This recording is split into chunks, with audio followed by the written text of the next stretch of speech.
Good morning, this is Mike Palmer from Mike Palmer Homes. Want to do another video tutorial on a foundation. Hopefully you can hear me because the concrete mixer is running. They're mixing up mortar for this foundation. They're just finishing up. Now it doesn't look like much, but this is going to be the summer view. It's going to be a beautiful home here on a beautiful wooded lot here in the Harbor Oak subdivision in Denver, North Carolina. Now, just a few things to explain. The front of this foundation is all cinder block because we're putting a stone veneer there, and then the surround is going to be brick.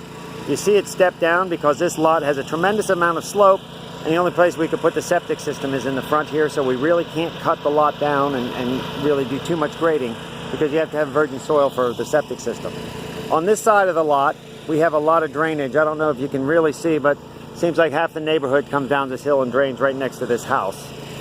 So we just discussed with the mason, that crawl space door there, we're going to raise that one block higher so that we can get more slope and send the water away from the house because you don't want water in foundation.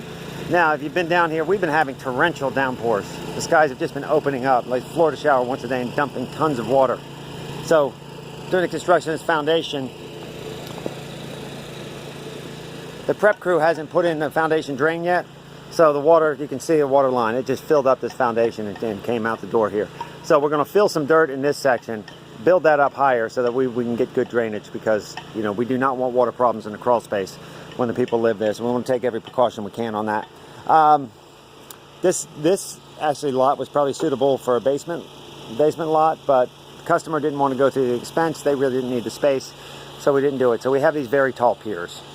These piers, we had to double the block because you can go 10 times width. So we needed 16 width to get high enough, and those are all filled with mortar.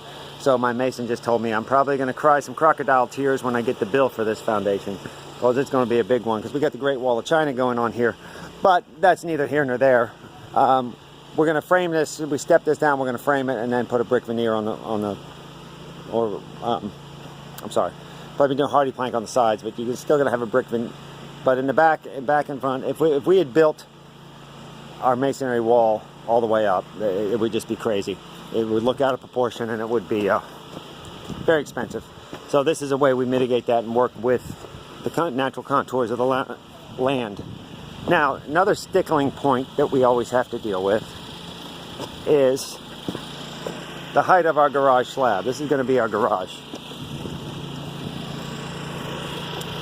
Garage slab up there in the front. We don't want the slab down below grade, down in a hole. But we don't want it too high because the gravel bill, we have to fill all this and it gets very expensive. We also have this door here. So we're going to be putting what's called a row lock, decorative row lock on top of there, and there's going to be a door, but we have to fill all this up with dirt. So we're constantly trying to mitigate that. We don't want to get it too low on one side, we don't want it too high on the other, and we're kind of robbing Peter to pay Paul. But if we do it incorrectly, we put our grader in a bad spot. We make his job much more difficult, and we make it really hard on him. So we don't want to get dirty looks from our grader. So we're actually having discussion here, and sometimes I'll even make a video and send it to him or get him out here to mark exactly what height he wants. But here, we put an extra cinder block on the front here to give us more room for the grading, because you have to be 8 inches below your block, just on that high corner there.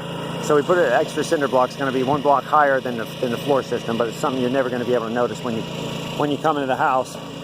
And we're probably putting the garage height just 2 blocks down here, the slab height, so that you don't want your garage down in a hole just because that encourages water issues. So just 2 blocks down from here, which will be 1 block back there.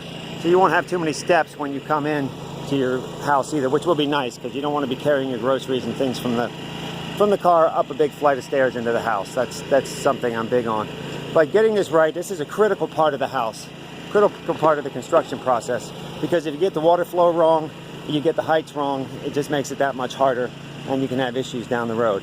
Now this crawl will be a high crawl space, but the good thing about those, it makes it easier for the people to work in there, and it also works much better for your airflow. You tend to get much less issues with condensation and mold and whatnot when you have a bigger airspace in your crawl space. Well, anyway, it doesn't look like much now, but the house is going to be beautiful. We'll probably make some videos along the way as it goes on. We're going to fill this all with rock dust. It's all going to look very clean, but this is kind of the muddy process that goes on.